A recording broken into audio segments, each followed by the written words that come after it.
Want to build a web app without writing any HTML or JavaScript? Let's try something super cool. It's called PyWebIO. In just a few lines of Python, we'll build interactive web pages. Let's go. First, start by opening your terminal and running pip install PyWebIO. It's light, fast, and works with plain Python scripts. Let's start with something simple. First, let's import the necessary modules. I want to display a text on the web page.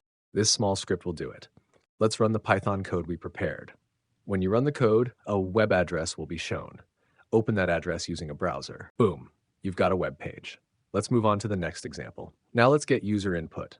When you ask for their name, you can instantly reply with a message, all without building a form yourself. We need to restart the server to apply the changes we made in the web server.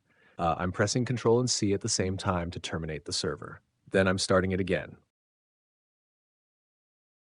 When you refresh the page, you'll see the input element. Enter a value and click the button. A welcome message will be displayed on the screen. And here's a button example. When someone clicks it, you respond instantly. You can link functions to buttons super easily. Feels like magic, right? Again, I need to restart the server. First, I'm terminating it, then starting it again. When you refresh the page, a button will be displayed. When you click the button, the function defined in one click is called. And that's it. You just built 3 tiny web apps with only Python. No front-end headaches, just Python power. See you in the next video and keep coding.